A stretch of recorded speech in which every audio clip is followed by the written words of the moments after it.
আসসালামু আলাইকুম রহমতুল্লাহ। প্রিয় বন্ধুগণ, আশা করি সকলে ভালো আছেন। আমিও আপনাদের তো আল্লাহর মতো অনেক ভালো আছি। আমাদের সকালবেলা এক কাস্টমার ফোন দিয়ে বললো তার এসিতে পাওয়ার আসতেছে না। তো আমিও সাথে সাথে কাস্টমারের বাসায় চলে গেলাম। গিয়ে দেখি কাস্টমার এসিতে পাওয়ার আসে না। যখন পাওয়ার সকেট খুললাম, খুলে দেখলাম যে পাওয়ার সকেট পুরে দুটো আলাদা হয়ে গেছে, ডিসকানেক্ট হয়ে গেছে।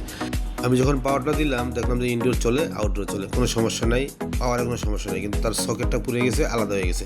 তো আমরা জোড়া দিয়ে দেখি আসলে আমাদের আউটডোরটা কীরকম চলে, এম্পিয়ার লোড নেয় কিনা বা এম্পিয়ারটা বাড়ে কিনা বা কী আসে, এটা চেক করার জন্য আমরা চালাইছি। তো এখন দেখেন আউটডোর চালু হয়ে গেছে, এম্পিয়ারও নিচ্ছে সুন্দর, ঠান্ডা হচ্ছে। হ্যাঁ, এদিকে দেখলাম আমরা ঠান্ডাও হচ্ছে, ওদিকে এম্পিয়ারও ঠিক আছে। যখন আমরা আউটডোর ইউনিটে গেলাম, আউটডোর ইউনিটে গিয়ে দেখি কম্প্রেসার চলে, বাট ফ্যান স্পিডটা কমে গেছে। যেখানে ফ্যান স্পিডটা বেশি থাকতো, গরম বাতাসটা বেশি সার্কুলেশন করতো, কিন্তু ওইটার কারণে ফ্যান স্পিডটা একবারে স্লো হয়ে গেছে, কমে মানে সার্কুলেশনটা কম করে। তো এই জন্য আমরা কী করবো, পাওয়ার লাইন বন্ধ করে তারপরে ক্যাপাসিটারটা চেঞ্জ করে দিব।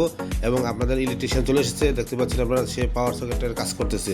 তো তার কাজ করা হলে আমরা পাওয়ার দিয়ে দেখবো ঠিক আছে কিনা। এখন আমরা চলে এসেছি আউটডোর ইউনিট পরিষ্কার করার জন্য। দেখেন আউটডোর ইউনিটের ভিতরে কী পরিমাণ ময়লা।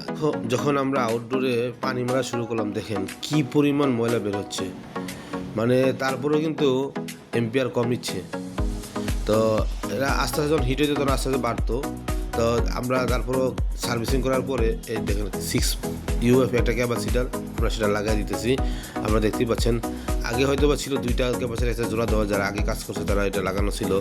তা আমরা 2টা ফালাই দিয়ে একটা ক্যাপাসিটি লাগালাম, 6 ইউএফের একটা লাগানোর পর থেকে যখন আমরা চালাইছি তো না, খুব সুন্দর ভালো সার্ভিস দিচ্ছে। ফ্যান স্পিডও বেশি, বাতাসটা সার্কুলেশন করতেছে বেশি।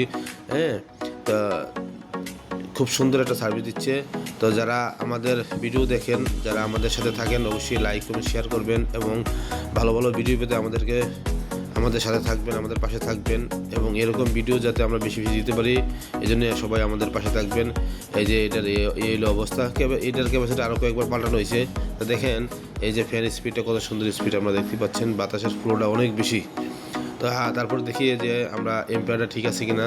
এম্পিয়ার ঠিক থাকলে তাহলে তো মনে করেন যে ঠান্ডাও ঠিক থাকবে, সবই ঠিক থাকবে। এম্পিয়ারও মোটামুটি এখন তো মাত্র সার্ভিসিং করে চালানো হয়েছে, এই জন্য এখন তো মাত্র সার্ভিসিং করে আমরা চালাইছি, এই জন্য এম্পিয়ারটা একটু কম, আস্তে আস্তে বাড়বে, 12 পর্যন্ত